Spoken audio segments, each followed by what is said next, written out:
කතංසු ලබතේ පඤ්ඤං ප්‍රඥාව කෙසේනම් ලැබගම්ද.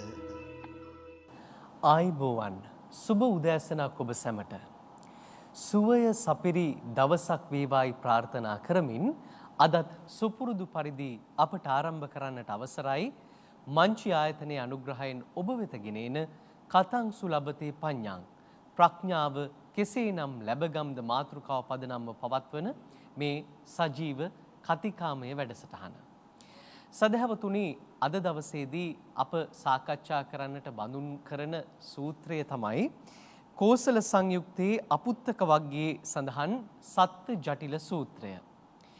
ඔබ දන්නවා මේ ලෝකේ හඳුනා ගන්නට අසීරුම සත්වයා තමයි මනුෂ්‍ය සත්වයා. උඩින් මිතුරුකම් පෙන්වමින් යටින් හතුරුකම් දක්වන. එහෙම නැත්නම් උඩින් හොඳ මූණ පෙන්වා යටින් නොහොඳ නොපනත්කම් එලි දක්වන සත්වයක් වේ නම් ඒ තමයි මනුෂ්‍යයා කියලා කියන්නේ. ඉතින් භාග්‍යවතුන් වහන්සේ මේ සූත්‍ර දේශනාව තුළ සිල්වත්, ගුණවත්, ප්‍රඥාවන්ත, නුවණැති පුද්ගලයෙක් කොයි විදිහටද හඳුනාගන්නේ කියන කාරණාව තමයි අප කෙරෙහි අනුකම්පාවෙන් පැහැදිලි කොට දක්වා තිබෙන්නේ. ඉතින් ඒ පිළිබඳව කියා දෙන්නට ඒ සූත්‍ර දේශනාවේ අරුත් නිරුත් පැහැදිලි කරමින් මේ ධර්ම විග්‍රහය සිද්ධ කරන්නට තමන් වහන්සේගේ මේ තරුණ ප්‍රෞර්ජා දිවිය ධර්ම sannivedanaya වෙනුවෙන්ම කැප කරන්නට වෙහෙසෙන මහන්සි වෙන වර්තමාන කොළඹ හත ආර්.ජී. සේනානායක මාවතේ ශ්‍රී සම්බෝධි විහාරාධීශවර එංගලන්තයේ ලන්ඩන් නුවර ප්ලාස්ටෝව්හි ශ්‍රී සම්බෝධි බෞද්ධ භාවනා මධ්‍යස්ථානාධිපති, ලංකාවේ ප්‍රථම ඉංග්‍රීසි දහම් පාසල වන ශ්‍රී සම්බෝධි ඉංග්‍රීසි දහම් පාසලෙහි ගරු ප්‍රධානාචාර්ය ධූරීන, බෞද්ධ මාධ්‍යජාලයේහි සභාපති දුරන්දර, අවසරයි පූජනීය බොරලන්දේ වජිරඥාන නායක ස්වාමින් වහන්සේ, ඔබ වහන්සේව ඊටාම ගෞරවයෙන් පාදාභිවන්දනයෙන් යුක්තව අප පිළිගන්නවා. සාදු සාදු සාදු. සදහවතුනි, එසේනම් මේ කෝසල සංයුක්තයේ අපුත්තක වග්ගයේ සත්ත්‍ය ජටිල සූත්‍රය කුමක්දයි යන්න අප කෙරෙහි අනුකම්පාවෙන් පැහැදිලි කර දෙන්නට නායක ස්වාමින් වහන්සේට ආරාධනා කරන්නේ. පළමුව නායක ස්වාමින් වහන්සේ මේ සූත්‍ර දේශනාවට සත්ත්‍ය ජටිල සූත්‍රය යනුවෙන් නම් ලැබුණේ කොයි විදිහටද? අපි එතනින් සාකච්ඡාව ආරම්භ කරමු. ගෞරවනීය පූජනීය මහා සංඝරත්නයන් අවසරයි පින්තුනි, අදත් අපි සාකච්ඡා කරන්නේ කෝසල සංයුත්තේ එන අපුත්තක වග්ගයේ ඊටාම වටිනා දේශනාවක්. ඒ තමයි සත්ත්‍ය ජටිල සූත්‍රය. ඒ සත්ත්‍ය ජටිල කියලා කියන්නේ ජටිලයන් සත් දෙනෙක් තමයි මේ සූත්‍ර දේශනාවේ අන්තර්ගතයේ බවට පත් වෙන්නේ.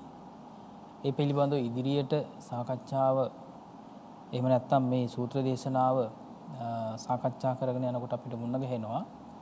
එතකොට ඒ කාලේ ශාස්ත්‍රඥ වහන්සේලාගේ ශ්‍රාවකයන් බවට පත් වුණු ඒ විදිහට මේ අය තමයි රටේ රජුරුවන්ගේ මේ අය භාවිතා කළ රටේ රජුරුවෝ යම්කිසි තොරතුරු වාර්තා කරන්න කියන්නේ රහස් පරීක්ෂක විදිහට ගමේ මොනවද වෙන්නේ, නගරේ මොනවද වෙන්නේ, ඒ වගේම රජුරුවන්ට දොස් කියනවද, රජයට දොස් කියනවද, ඒ වගේම තවත් විදිහකින් යම්කිසි අකටයුතුකම් වෙනවද ගමේ නගරේ, ඔය විදිහේ ගොඩාක් තොරතුරු දැන කියා ගන්නට තමයි මේ ජටිලයන් විදිහට මේ චරපුරුෂය අන්දලා තමයි මේ අය භාවිතා කළේ. ඉතින් ශාස්ත්‍රඥ වහන්සේලා ඉන්දියාවේ ප්‍රසිද්ධ නිසා ඒ හැම පිරිසක්ම නියෝජනය වෙන විදිහට තමයි මේ කොටස් 7 රජුරෝ භාවිතා කළේ. ඉතින් එතකොට නිගණ්ඨනාත පුත්ත, ඒ වගේම පකුද කච්චායන, මෙයාගේ මේ හැම කෙනෙකු හැම ශාස්ත්‍රඥ වහන්සේන කෙනෙකුගේම ශ්‍රාවකයෝ මෙන්න මේ ආකාරයෙන් කියලා පෙන්වන්නට තමයි මේ ජටිලයන් 7 දෙනෙක් භාවිතා කරේ. ඒ නිසා තමයි මේ සූත්‍ර දේශනාව සත්‍ය ජටිල සූත්‍රය නමින් හඳුන්වන්නට හේතුව. තවත් විදිහකින් භාග්‍යවතුන් වහන්සේ ඒ පුද්ගලයන්ගේ ස්වභාවය, මනුෂ්‍ය ස්වභාවය පැහැදිලි කරන්නට එක එක මනුෂ්‍යයන්ගේ වෙනස් විදිහේ ස්වභාවයන් තමයි තියෙන්නේ. ඉතින් මේ කෙනෙක් ආශ්‍රය නිශ්චය කරනකොට කොහොමද මේ මිනිස්සු හඳුනාගන්නේ කොහොමද කියන කාරණය හඳුන්වලා දෙන්නට තමයි දේශනා කරන්න තමයි මේ සූසු දේශනාව බුදුරජාණන් දේශනා කළේ. නොඑක් පිට අපේ ස්වාමීන් වහන්සේලා ධර්ම දේශනාව සඳහා මාතෘකා කරගන්න ඊටාම වටිනා සූත්‍ර දේශනාවක් තමයි සහන් මේ සත්‍ය ජටිල සූත්‍ර දේශනාව. නායක ස්වාමීන් වහන්සේ මිනිස්යන්ව හඳුනා ගන්න හොඳම නිදසුන් උදාහරණ සපයන මේ සූත්‍ර දේශනාවේ දක්වන මේ සප්ත ජටිලයන් කවුද කියන කාරණාව අපි කැමති ඔබ වහන්සේගෙන් විග්‍රහ කරලා දැනගන්න. ඔව් සහන් දැන් සූත්‍ර දේශනාවේ ආරම්භයත් එක්ක භාග්‍යතුන් වහන්සේ වැඩ සිටියේ මිගාරමාතු ප්‍රාසාදයේ. එතකොට අපි දන්නවා මිගාරමාතු ප්‍රාසාදය කියලා කියන්නේ පූර්වාරාමයට. එහෙමයි. විසාකාව විසින් නිර්මාණය කරන්නට යෙදුණු පූජා කරන්නට යෙදුණු ප්‍රාසාදය. එහෙම නැත්නම් කාමර දහසකින් යුක්ත ප්‍රසකස් කරන්න යෙදුණු ප්‍රාසාදය තමයි මිගාරමාතු ප්‍රාසාදය කියලා කියන්නේ. ඉතින් මෙතෙන්දි මේ අටුවාවේ සඳහන් වෙනවා සහන් අපේ විසාකාවට මිගාරමාතු කියලා කියන්නේ කුමක් නිසාද කියලා. අපි මේ කතා පුවතක් කෙටියෙන් හඳුනා ගනිමු. අතීතෙහි කල්ප ලක්ෂයකට පෙර එක් උපාසිකාවක් පදුමුත්තර බුදුන් වහන්සේට ආරාධනය කොට බුදුන් ප්‍රමුඛ ලක්ෂයක් මහා සංඝනට දන් දී ඒ භාග්‍යතුන් වහන්සේගේ පාමුල හිඳ අනාගතෙහි ඔබ වහන්සේ හා සමාන බුදුරජාණන් වහන්සේ නමකගේ අග්ග උපස්ථායිකාවක වන්නෙමි ප්‍රාර්ථනාවක් කළාය. එතකොට ලේසි පහසු ප්‍රාර්ථනාවක් නෙවෙයි, ලේසි පහසු පින්කමකුත් නෙවෙයි කරලා තියෙන්නේ. නේද? දැන් ඇත්තටම ස්වාමීන් වහන්සේලා 19කට 15 එහෙම නැත්නම් 100ක් නමකට දානේ පූජා කරන්නේ 19කට කියමුකෝ. දැන් මෙතන ලක්ෂයක් මහා සංඝරත්නයට තමයි දානේ පූජා කරලා තියෙන්නේ. ඉතින් ඒ සඳහා කොයිතරම් ධනයක් වේපෑදම් කරන්නට ඕනිද? ඒ වගේම ශ්‍රමය කොච්චර අවශ්‍ය වෙනවද? කොච්චර ඉඩකඩ අවශ්‍ය වෙනවද? ඒ වගේ තා විශාල අසිරිමත් පින්කමක් සිද්ධ කරලා ප්‍රාර්ථනා කළා. අනාගතී බුදුරජාණන් වහන්සේ නමකගේ ශාසනයක මම අග්‍ර උපස්ථායිකාව බවට පත් වේවා කියලා ප්‍රාර්ථනා කෙටි කරගත්තා. ඇය කල්ප ලක්ෂයක් දෙව්ලොවෙහිත් මිනිස් ලොවෙහිත් සැරිසරා අපගේ භාග්‍යවතුන් වහන්සේගේ කාලයේහි බද්දිය නුවර මෙණ්ඩක පුත්‍ර ධනංජය සිටානන්ගේ ගෘහෙහි සුමනා දේවියගේ කුසෙහි පිළිසඳ ගත්තාය. එතකොට මවතුමිය තමයි සුමනා දේවිය. උපන් කල්හිම ඇයට විසාඛා යන නම තැබුවාය. ඇය යම් දිනක භාගතුන් වහන්සේ බද්දී නගරයට වැඩිසේක්ද එදින 500ක් දැරියන් සමග බුදුන් වහන්සේට පෙර ගමන් කළා. ප්‍රථම දර්ශනයේදීම සෝහන් බවට පත් වූාය. එතකොට ඉහෙලියන් 500 දෙනෙක් හිටියා. ඒ 500 දෙනාත් එක්ක තමයි මේ විදිහට මේ පෙර ගමන් කරලා එදා දවසේ විශේෂයෙන් සෝවාන් භාවයට පත් වෙන්න පුළුවන්කම ලැබුණේ සත්‍යවිරදි වියේ. පසු කලෙක සවැත් නුවර මිගාර සිටුපුත් පූර්ණවර්ධන කුමාරයාගේ නිවසට ගියාය. එහිදී මිගාර සිටුවරයා ඇය මව් තනතුරෙහි තැබුවේය. එයින් ඇය මිගාර මාතායයි කියනු ලැබේ. ඇය විසින් කරවන ලද ප්‍රාසාදය තමයි එතකොට මිගාර මාතු ප්‍රාසාදයේවත් පූර්වාරාමය කියලා කියන්නේ. එහෙමයි. එතකොට මෙතෙන්දී භාගතුන් වහන්සේ වැඩ සිටියේ වාහල්කඩ අසල වහල්කඩ ළඟ වැඩ සිටියේ ප්‍රාසාදයේ අසල වැඩ සිටියේ. එතකොට මෙතනින් සඳහන් වෙනවා මේ මේ ප්‍රාසාදය කියලා කියන්නේ මොකක්ද කියලා. ප්‍රාසාදයේ දොරට කොටුවට පිටත බිහි දොර කියලා හඳුන්වනවා. එතකොට විහාර දොරටුවේ කොටුවේහි නොවේ ඒ ප්‍රාසාදය ලෝහ ප්‍රාසාදයේ මෙන් හාත්පස දොරටු කොටු 4කින් සමන්විත ප්‍රාකාරයකින් වට කරනු ලැබුවකි. ඒවායින් නැගෙනහිර දොරටු කොටුවෙන් බැහැර ප්‍රාසාදය ඡායාවෙහි පෙරදිගට මුහුණලා පනවන ලද උතුම් බුද්ධාසනයෙහි තමයි භාග්‍යතුන් වහන්සේ ඒ වෙලාවේ වැඩ සිටියේ. ඉතින් මේ පූර්වාරාමේ භාග්‍යතුන් වහන්සේට විශේෂයෙන් වැඩ සිටීම සඳහා ඒ විදිහට නිර්මාණය කරන්නට යෙදුණු පනවන්නට යෙදුණු ආසනයේ තමයි ඒ වෙලාවේ බුදුරජාණන් වහන්සේ වැඩ සිටියේ. මෙතෙන්දී එහෙම වැඩ ඉන්න වෙලාවේ මෙතෙන්දී ඉක්බිති පසේ නදී කොසල් රජතුමා භාග්‍යතුන් වහන්සේ වෙත එළඹ භාග්‍යතුන් වහන්සේ වැඳ එකත් පසෙක හුන්නේය. එකල්හි වැඩුණු කැසනිය පුතු ලොම් ඇති ජටිලයෝ සත් දෙනෙක්ද. දැන් එතකොට කෙස් දික් වෙලා. එහෙමයි. ඒ වගේම ඒ කෙස් සමහරලාට කෙස් පීරලා නැහැ. ගැට ගැහිලා. ඔව්. ඒ වගේම තමයි නියපොතු දික් වෙලා. ඒ වගේ මෙතන සඳහන් වෙන දැන් අපි අර උඩුකය නිර්වත නිසා මේ අයගේ මේ කිසිලි වල පවා ලොම් ඉදිරි දික් වෙලා කියලා සඳහන් වෙනවා මෙතන අටුවාවේ සඳහන් වෙනවා. ඉතින් ඒ වගේම හරීම අපිරිසුදු ස්වභාවයක් තමයි ඒ අයගේ දක්නට පේන්න ලැබුණේ. එහෙම 7 දෙනා. එතකොට ජටිලයෝ 7 දෙනයි. නිගණ්ඨයෝ 7 දෙනයි. එතකොට නිගණ්ඨනාත පුත්ත ශාස්ත්‍රවරයාගේ ශ්‍රාවකයොත් මෙතන හිටියා. ඒ වගේම අචේලකයෝ 7 දෙනෙක්. ඒක සාටකයෝ 7 දෙනෙක්ද. පරිබ්‍රාජකයෝ 7 දෙනෙක්ද. ඒ වගේම නන් තවුස් පිරිකරගෙන භාග්‍යතුන් වහන්සේ නුදුරෙහි ගෙවා යති. එතකොට පසු කරගෙන යනවා. නොඑක් විදිහේ පරිස්කාර ඒ කියන්නේ භාවිතාවට ගන්න පරිස්කාර ආහාර පාන ලබා ගැනීම සඳහා ඇඳුම් පැළඳුම්ද මේ හැම දෙයක්ම අරගෙන තමයි මේ අය පොට්ටේ වගේ හදාගෙන මේ අය යන්නේ. මෙහෙන් පසු කරගෙන යනකොට ඉක්බිති පසේ නදී කොසල් රජතුමා හුනස්නේ නැගිට උතුරු සළුව එක්කොට දකුණු දන මණ්ඩල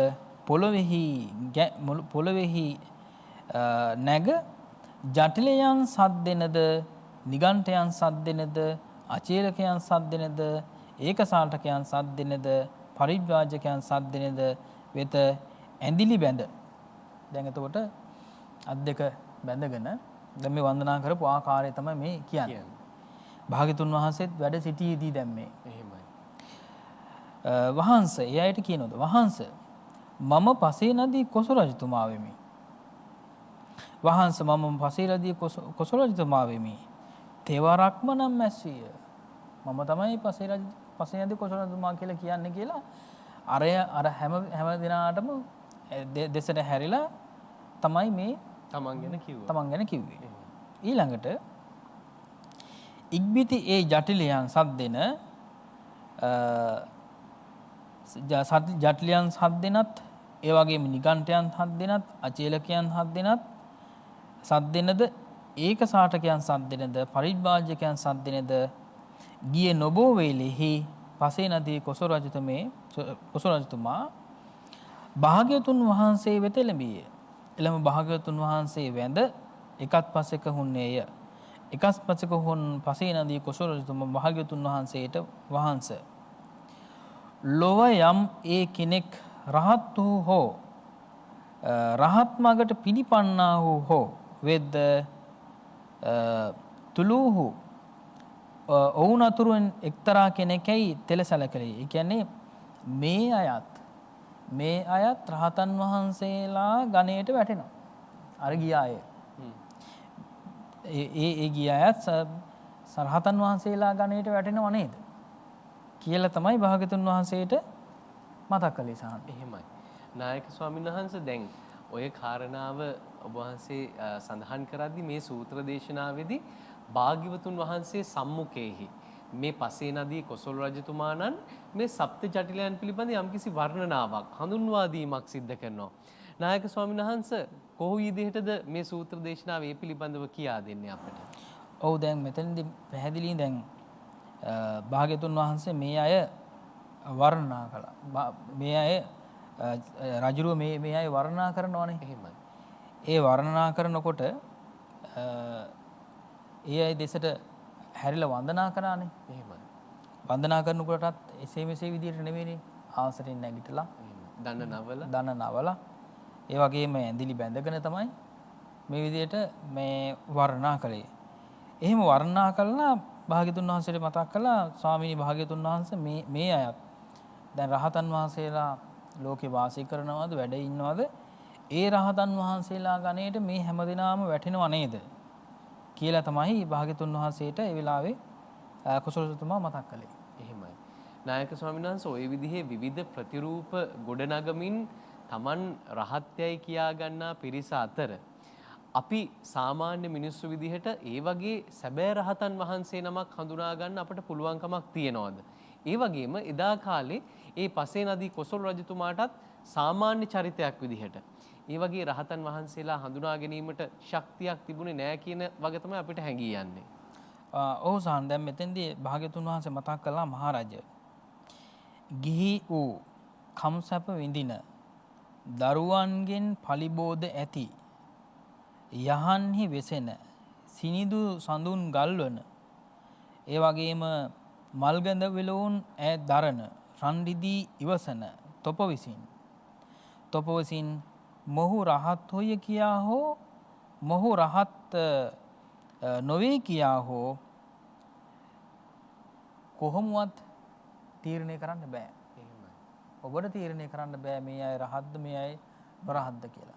ඒකට හේතුව තමයි ඔබතුමා වැනි අය එතකොට කම්සැප විඳිනවා නේද? කම්සැප විඳිනවා. මෙතෙන්දී කම්සැප විඳින ආකාරයෙන් මේ පැහැදිලි කරන්නේ. ඒතර දරුවන්ගෙන් පලිබෝධ තියෙනවා. ඒ වගේම තමයි යහන්හි ඒ විදිහට නිදා ගන්නවා. බොහොම පහසු සිනිදු යහනේ තමයි වාසය කරන්නේ සිනිදු ඒ විදිහට සඳුන් තමයි ගල්වන්නේ. ඒ වගේම ඒ විදිහට සුවඳ විල්ලුන් වගේ දේවල් ගල්වනවා. මෙහෙම කෙනෙකුට රන් රිදී ඒ විදිහට ඉවසන කෙනෙක් එහෙම අයට රහතන් වහන්සේ නමක් කියලා හඳුනා ගන්නට පුළුවන්කමක් නැහැ කියලා තමයි භාග්‍යතුන් වහන්සේ දේශනා කළේ. එතකොට දැන් ඇත්තටම අද කාලෙත් අපිට තේරුම් ගන්න පුළුවන් මේ කාරණේ. එක පැත්තකින් නොරහත් අය රහත්ය කියලා කියනකොට නේද? රහත්ය කියලා කියනකොට විවිධ විදිහේ මාධ්‍ය ඔස්සේ ඒවා ප්‍රචාරය වෙනකොට ඒ අයගේ දහම් කතා නේද? ධර්ම සාකච්ඡාද ඒ හැම දෙයක්ම මේ ඒ විදිහට දේශනා කරනකොට අපිට සහන් දකින්න අපි අර ඒ වගේ සාකච්ඡාවක් අවසානයේදී හරි එහෙම නැත්නම් ඒ අයගේ පැහැදිලි කිරීමක් අවසානයේදී සමහර වෙලාවට ඒ අය තර්ක විතර්ක ගොඩනගාගෙන ඒ අය ඒ විදිහට ස්වාමීන් වහන්සේලාත් එක්ක හරි එහෙම නැත්නම් ගිහි අයත් එක්ක හරි සාකච්ඡා කරනවානේ. එහෙමයි. ඒ සාකච්ඡාවකින් අනතුරුව ඒවා අහලා ඒ අයගේ මේ අදහස් දක්වලා තියෙනවා කමෙන්ට් දක්වලා තියෙනවා. එහෙමයි. නේද? අපි දකිනවා නේම. ඉතින් ඒ ටික කියවගෙන යනකොට අපිට පේනවා හොඳ අවබෝධයෙන් ඉන්න අය. කියන්නේ හොඳ අවබෝධයෙන් ඉන්න අය ඒ ස්වාමීන් වහන්සේ හරි එහෙම නැත්නම් ගිහි කෙනා හරි එහෙම නැත්නම් මාර්ගඵල ලබා ගන්න අය කියලා කියන අය ගැන හරි ඒ විදිහට අදහස් දක්වන විදිහ අපිට පැහැදිලි. එහෙමයි. තිය නොඑක් විදිහට අදහස් දක්වලා තියෙනවා. මේ කතා විලාසයෙන් කොහොමද කියන්නේ නේද? මේ ධර්ම සාකච්ඡා කරනකොට දහම් කරුණු වලින් කොහොමද මේ රහත්ය කියලා කියන්නේ නේද? ඒ වගේම හැසිරෙන ආකාරයෙන් කොහොමද කියන්නේ කියලා නොයෙක් විදිහට මේ අදහස් දක්වලා තිනවා අය. එහෙමයි. එතකොට සමහර අය රහත්ය කියලා අදහස් දක්වලා තිනවා. සමහර අය රැවටීමක් කරන්නේ කියලා අදහස් දක්වලා තියෙනවා. මේ ආකාර දෙකනේ. ඉතින් භාග්‍යවතුන් වහන්සේ දේශනා කළේ මේ තරම් ඒ විදිහට ධර්ම සාකච්ඡාවේ දෙන භාග්‍යවතුන් වහන්සේ බොහොම සමීපයේම කල්යාණ මිත්‍රයෙක් හැටියටම ආශ්‍රය නිශ්‍රය කරපු නේද? රජ්ජුරුවන් හැටියටත් බුදුරජාණන්සේ පැහැදිලි කළා කෙලින්ම බුදුරජාණන් වහන්සේ පැහැදිලි කළා ඔබට නම් තීරණය කරන්න පුළුවන් කමක් නැහැ. රහතන් වහන්සේලා කවුද? රහතන් වහන්සේලා නොවන්නේ කවුද කියලා කිසිම විදිහකින් තීරණය කරන්න පුළුවන් කමක් නැහැ කියලා දේශනා කළා. එහෙමයි. නායක ස්වාමීන් වහන්සේ මේ විදිහට බලනකොට මේ අපි සාමාන්‍ය මිනිස්සෙක් හඳුනා ගනිද්දී යහපත් ගුණධර්ම වලින් හෙබි මිනිස්සෙක් හඳුනා ගන්න ඒ ගුණාංගයන් හඳුනා ගන්න භාග්‍යවතුන් වහන්සේ මොන වගේ උපදේශ මාලාවක්ද ලබා දී තියෙන්නේ මේ සූත්‍ර දේශනාවට අනුකූලව? සහන් මෙතෙන් සඳහන් වෙනවා කරුණු කීපයක්. එහෙමයි.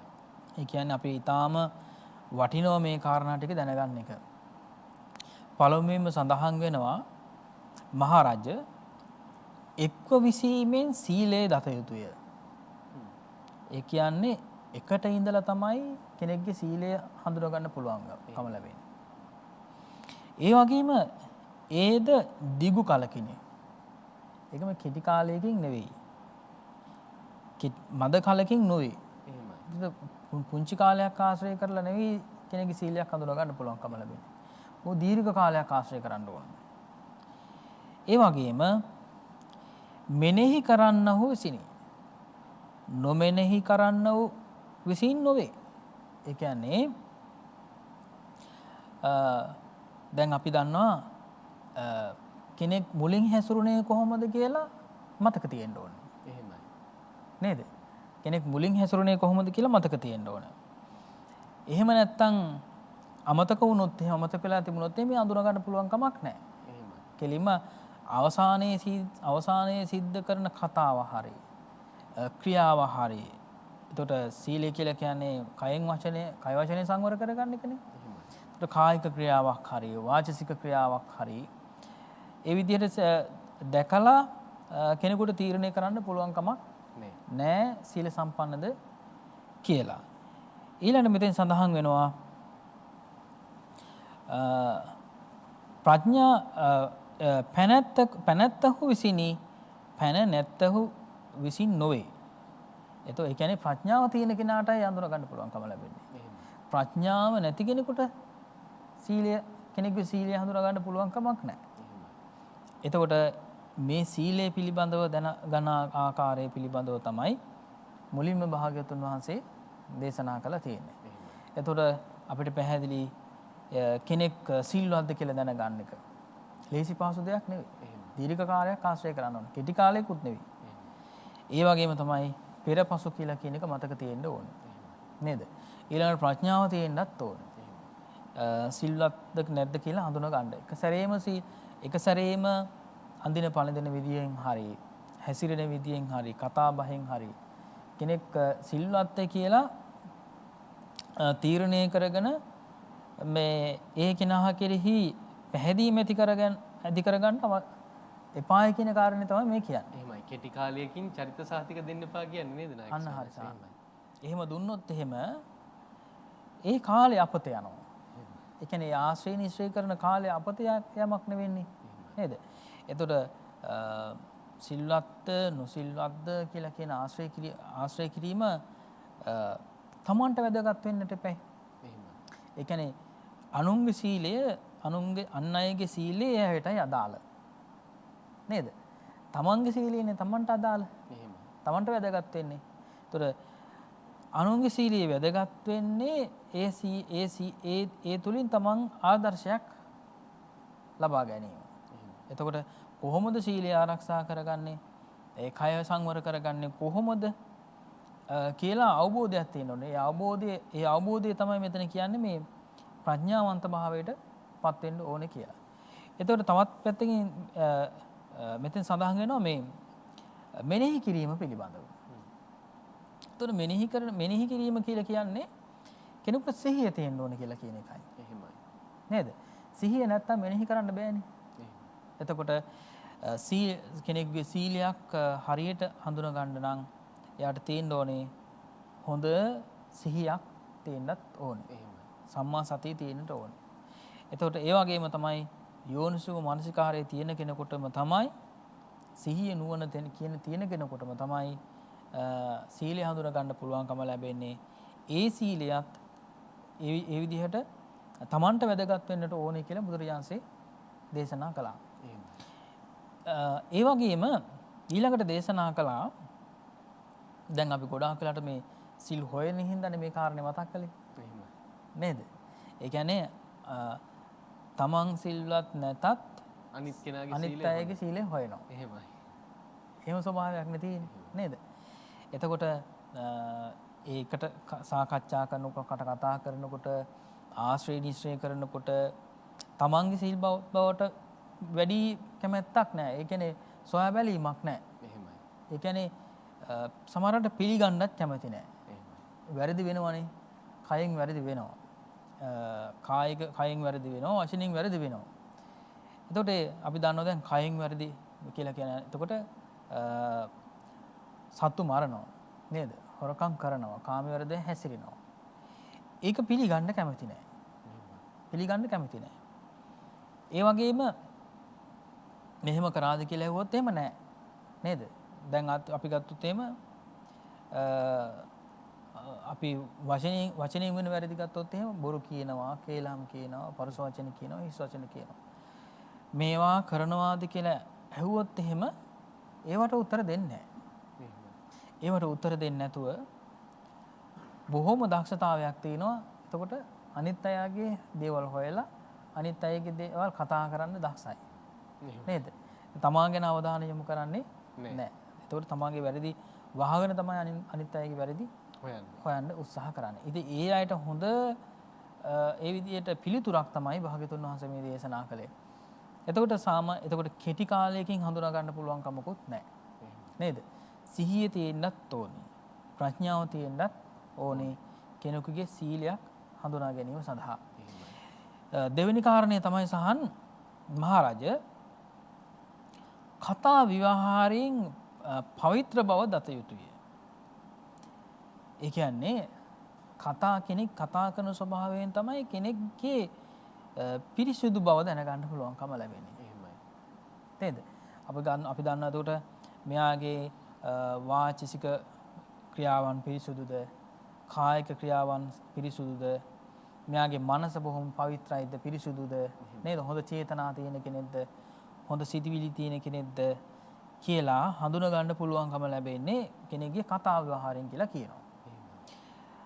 ඒද දිගු කලකිනේ මද කලකින් නොවේ. ඒකත් මේ සාමාන්‍ය කාලයක් ආශ්‍රය කළ නෙවෙයි.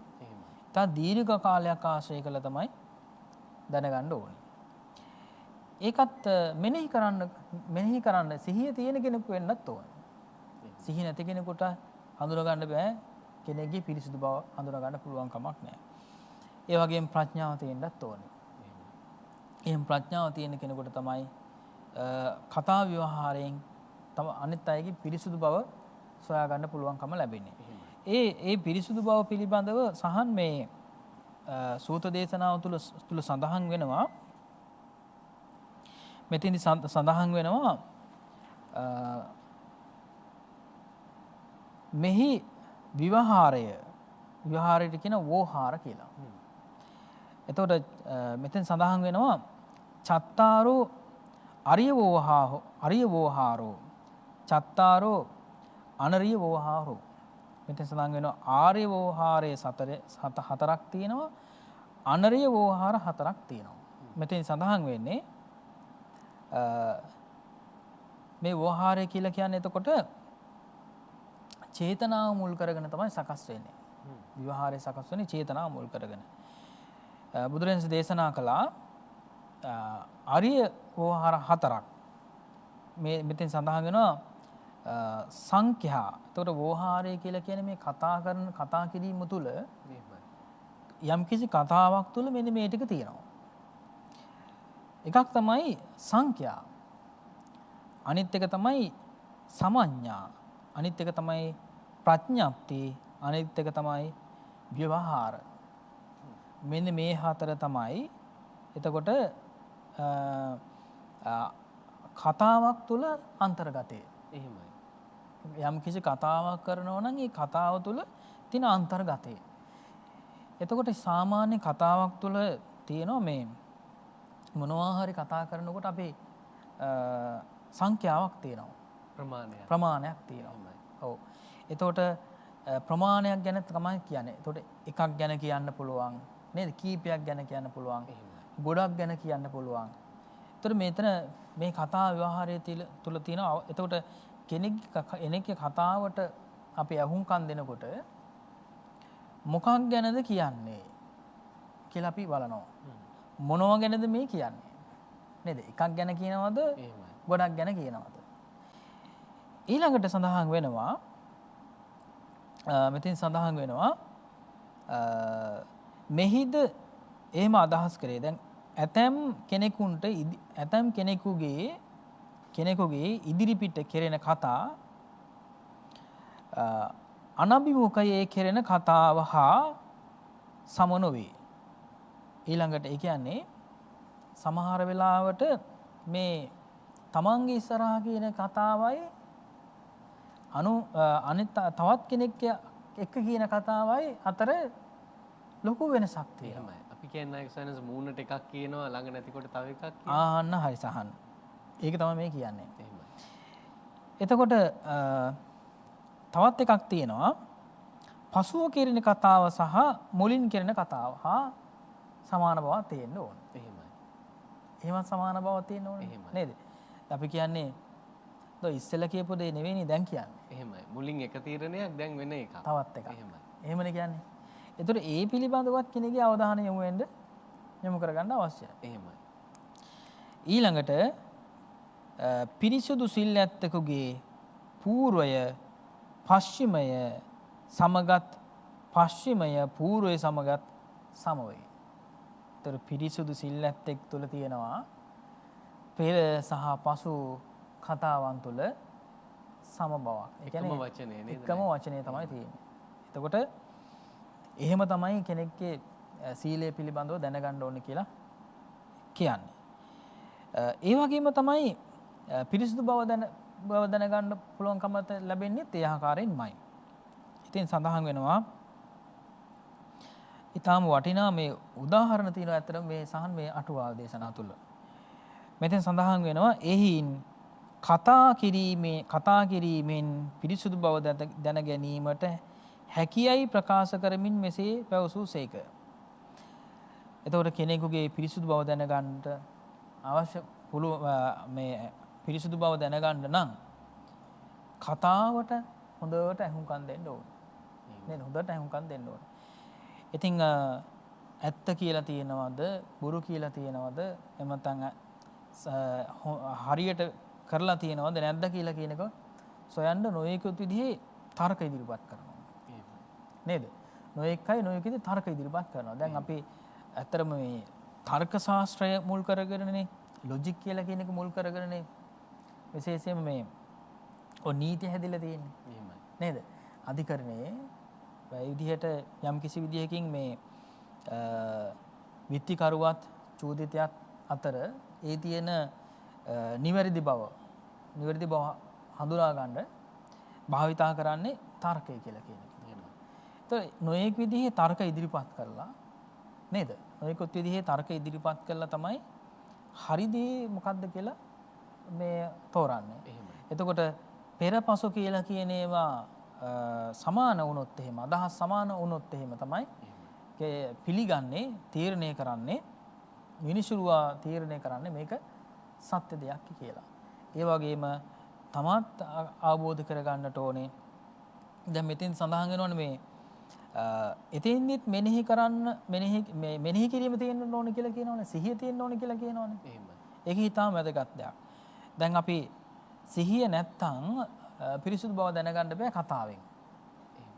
අපි ගත්තොත් එහෙම කෙනෙකුට අමතක වෙනවා නම් නේද? අමතක වෙනවා නම් සිහිය නැත්තම් පිරිසුදු බව හඳුනා ගන්න පුළුවන් කමක් නැහැ. ඒකට සිහිය තියෙන්න ඕන කියලා කියන්නේ ඒ කාරණේ නිසා. සිහිය නැත්තම් සමහර වෙලාවට කල්පනා වෙනවනේ. එතකොට සිහිය නැත්තම් මතක නැහැ. සිහිය නැහැ කියලා කියන්නේ මතක නැහැ. අපි ගත්තොත් එහෙම මුලින් සිහි කරන දේ නෙවෙයි. මුලින් යම්කිසි දෙයක් හරිද වැරදිද කියලා තමන්ටම තීරණය කරන්න වුණත් හරි අමාරුයි.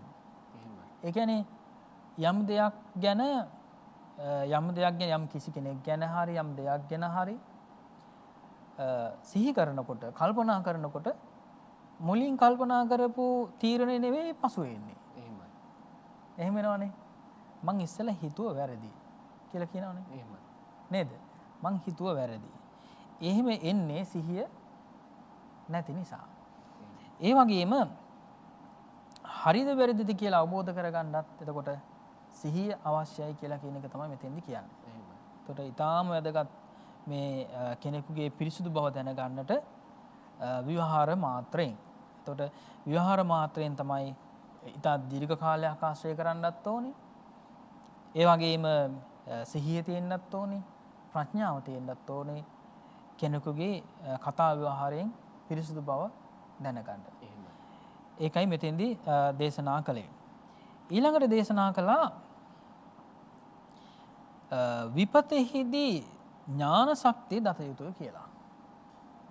විපතෙහිදී ඥාන ශක්තිය දත යුතුයි කියලා දේශනා කළා. ඒද දීර්ඝ කාලකිනේ කෙටි කාලෙකින් නෙවෙයි.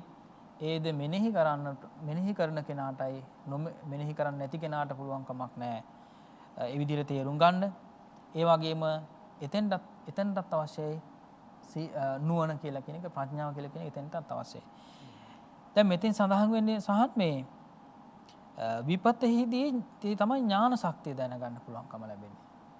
එතකොට අපි දන්නවා යම් කිසි විදිහකින් මේ ගින්නක් ඇවිලෙනවා. හදිසි අනතුරක් කියලා හිතමුකෝ. නේද? ගින්නක් ඇවිලෙනවා.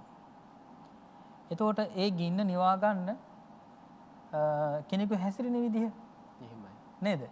දැන් සමහරවිට කර කියා ගන්න දෙයක් නැති වෙනවා. කලබල වෙලා. නේද?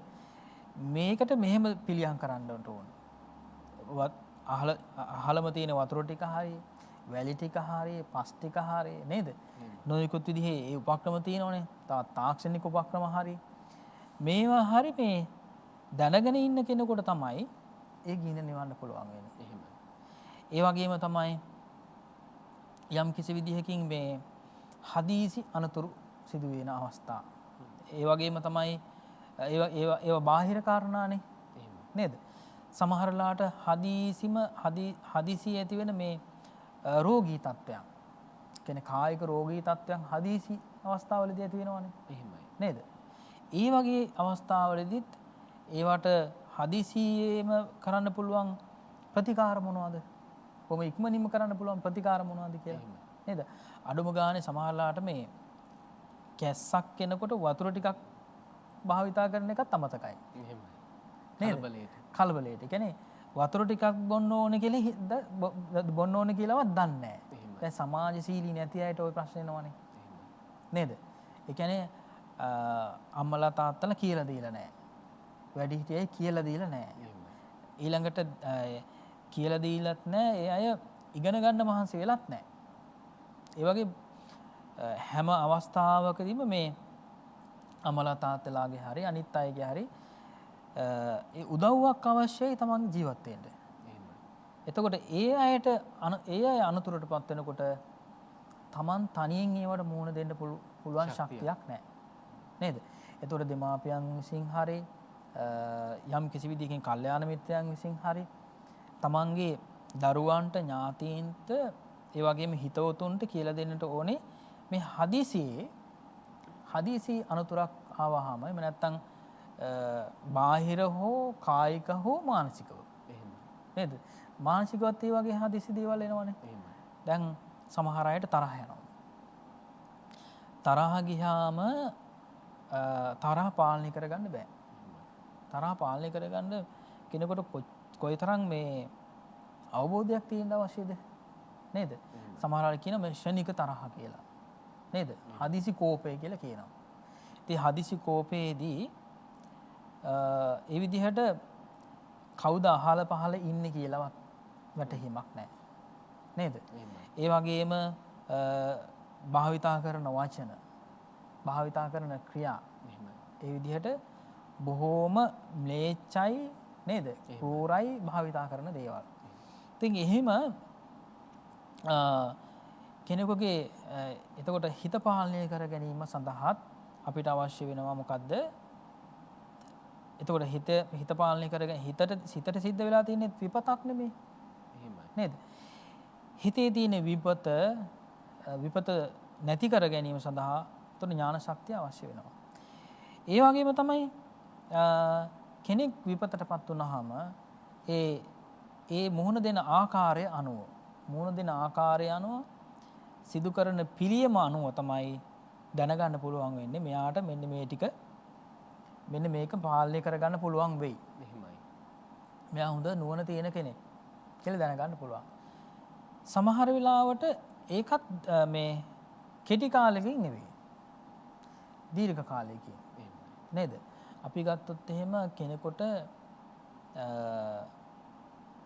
යම් කිසි ආකාරයකින් හරියට මේ මුදල් ප්‍රමාණයක් තියෙනවා වගේ මේක. නේද?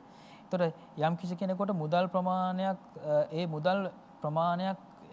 ප්‍රමාණයක් තියෙනකොට ඒ මුදල් ටික තියෙන ප්‍රමාණය අනුව තමයි ආහාර පාන ලබා ගන්න පුළුවන් වෙන්නේ. නේද? ඒ අවශ්‍ය කරන මුදල් දීලා ලබා ගත යුතු දේවල් තියෙනවනේ. ඒවා ලබා ගන්න පුළුවන්කම ලැබෙන්නේ මුදල් තියෙනකන් විතරයිනේ. එහෙමයි. නේද? එතකොට මෙයාට මුදල් නැති වෙනකොට උපයා ගන්න ශක්තියක් තියනවද? නේද? නැවත උපයා ගන්න ශක්තියක් තියනවද කියලා හොයන්න පුළුවන් වෙන්නේ දීර්ඝ කාලයක් ආශ්‍රය කිරීමෙන්. දීර්ඝ කාලයක් ආශ්‍රය කිරීමෙන්. නේද? කොහෙන්ද මේ මුදල් එන්නේ? කොහෙද මුදල් මේ ලැබෙන්නේ? කොහොමද හරි හම්බ කරගන්නේ? නේද? එතකොට වෙහෙස මහන්සි වෙලාද? එහෙම නැත්නම් තවත් කෙනෙක්ගේ දේවල් සොරකම් කරගෙනද? මේ හැම දෙයක්ම දැන කියා ගන්න පුළුවන්කම ලැබෙන්නේ තා දීර්ඝ කාලයක් ආශ්‍රය කිරීමෙන්. එතකොට කෙනෙක් විපතටපත් වුනහම තමයි එයාගේ ඥාන ශක්තිය අවබෝධ කරගන්න පුළුවන්කම ලැබෙන්නේ. ඒතකොට තවත් අය ඉන්නවනේ සහන් මේ විපතටපත් වෙනකම් බලාගෙන ඉන්න අය. එහෙමයිනේ වැඩි. එහෙමයි. නේද? අද කාලේ වැඩිම එහෙමයිනේ. එහෙමනේ. එතකොට අපි කියනවා මේ අමාරු වැටෙනකන් තමයි ඉන්නේ කියලා. නේද? එතකොට සමහරලාට කියනවා මං අමාරු වැටුනහම කවුරුත් නෑ බලන්න. එහෙමයි. නේද?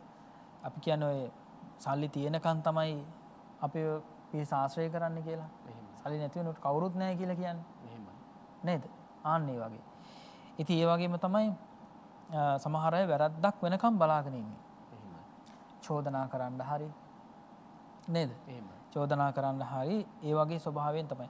ඉතින් අනුන්ගේ දේවල් හොයන්න බලාගෙන ඉන්න අය ඉන්නේම වැරද්දක් වෙනකම්. එහෙමයි. නේද? චෝදනාවක් කරන්නමයි බලාගෙන ඉන්නේ. ආන්න ඒ නිසා බුදුරජාණන් දේශනා කළා කෙනෙකුට විපතක් වෙනකොට තමයි එයාගේ ඥාන ශක්තිය තේරුම් ගන්න පුළුවන්කම ලැබෙන්නේ කියලා. තවත් පැත්තක ඒ නුවණ ඒ ඥාන ශක්තිය කියන එක ඊටම වැදගත් ජීවිතේට. ඒ වගේම බුදුරජාණන් දේශනා කළා කෙනෙකුගේ මෙතෙන් සඳහන් වෙනවා ප්‍රඥාව ගැනත් සඳහන් වෙනවා. කෙනෙකුගේ ප්‍රඥාව. ඒතකොට ප්‍රඥාව දැනගන්න පුළුවන්කම ලැබෙන්නේ සාකච්ඡාවෙන් කියලා කියනවා. සාකච්ඡායෙන් නුවණ දත යුතුය. ඉස්සලා කිව්වා ඥාන ශක්තිය කියලා. මෙතන කියන නුවණ කියලා. ඒතකොට නුවණ කියලා කියන්නේ මෙතන ප්‍රඥාවට. ප්‍රඥාව කියලා කියනකොට මෙතෙන් සඳහන් වෙනවා කෙනෙකුගේ ප්‍රඥාව දැනගන්න පුළුවන්කම ලැබෙන්නේ කෙටි කාලයකින් නෙවෙයි දීර්ඝ කාලයකින්. ඒවා එතෙන්දිත් එයාට තියෙන්න ඕනේ සිහිය කියලා කියන එක. එහෙමයි. එතෙන්දිත් එයාට තියෙන්න ඕනේ තවත් පැත්තකින් ප්‍රඥාව කියලා කියන එක තියෙන්න ඕනේ. එතකොට අර නුවණ කියලා කියන එක සාමාන්‍යයෙන් ලෞකික ජීවිතය සාර්ථක කරගන්න ඉතාම අත්‍යවශ්‍ය දෙයක්. එහෙමයි. ඒ වගේම ප්‍රඥාව කියලා කියන එක විශේෂයෙන්ම ලෝතුරු ලෝකෝත්තර ලෝතුරු සුවය ළඟා කර ගැනීමට ඉතාම අත්‍යවශ්‍ය දෙයක් තමයි ප්‍රඥාව කියලා කියන්නේ. ඒතර ප්‍රඥාව නැත්තම් ඇත්තටම මාර්ගඵල උදා කර ගන්න පුළුවන් කමක් නැහැ. එතකොට කෙනෙක් අර අපි කියන්නේ අර මාර්ගඵල ලබාගෙනද ඉන්නේ නැද්ද කියලා කියන කාරණේක තේරුම් ගන්න උනත් අවබෝධ කර ගන්න උනත් ඉතා දීර්ඝ කාලයක් ආශ්‍රය කරන්න ඕනේ. දැන් සමහර අය ඒ විදිහට ජීවත් වෙනවා මේ හොඳට මේ ප්‍රඥාව තියෙනවා වගේ තමයි හැසිරෙන්නේ. එහෙමයි. නේද සාත්? එහෙමයි. නුවණ ප්‍රඥාව තියෙනවා වගේ හැසිරෙනවා. එහෙමයි. එතකොට දැන් ඒයි කතාත් ඒ වගේ. මතු පිටින් පෙන්නනවා. මතු පිටින් පෙන්නනවා. සමහර වෙලාවට දැන් අපි ගත්තොත් එහෙම සමාජ මාධ්‍ය නේද? මුහුණු පොතේ ගොඩාක් තියෙන ඒ වගේ බුද්ධිමත් කතන්දර. එහෙමයි. නේද? සමහරවිට දාර්ශනිකයෙකු කියපු කතා. ඒ වගේම සමහර වෙලාවට වෙනත් ආගම් වල ශාස්ත්‍රවරු කියපු කතා. එහෙමයි. නේද? ඒව මේ පොතෙන් දැනගෙන. එහෙමයි. ඒව පොතෙන් දැනගෙන. ඒව පොතෙන් දැනගෙන මොනවා හරි ඒ වගේ ගැටලුවක් එනකොට අන්න අර මේ ශාස්ත්‍රවරයා මෙහෙම කියලා තියෙනවා. අන්න අර ආගමේ මෙහෙම කියලා තියෙනවා. එහෙමයි. කියලා ඒක දැනගෙන තියෙන පොතෙන්. නේද? පොතෙන් දැනගෙන තියෙන. ඒ වගේම තමයි භාග්‍යතුන් වහන්සේ දේශනා කරපු ප්‍රඥාවත් විදර්ශනා ඥාන ගත්තාම එහෙමයි. ඒ ඥාන පිළිබඳ වුණ අවබෝධ කරගෙන තියෙන දැනගෙන තියෙන්නේ පොතෙන්නේ. පොතෙන් දැනගෙන තියෙන්නේ. එහෙමයි. ඉතින් මොනවා හරි ගැටලුවක් ප්‍රශ්නයක් අනිත් අයට ආවහම මෙන්න මේ විදිහට පිළියම් යෙදිය යුතුයි කියලා පොතේ දැනගත්ත විදිහට කියනවා. පොතේ දැනගත්ත විදිහට කියනවා. එහෙමයි. ඉතින් එහෙම කියලා තමයි නුවණ තියනවා කියලා ප්‍රඥාව තියනවා කියලා පෙන්වන්නේ. එතකොට ඒක తాවකාලික එකක්. එහෙමයි.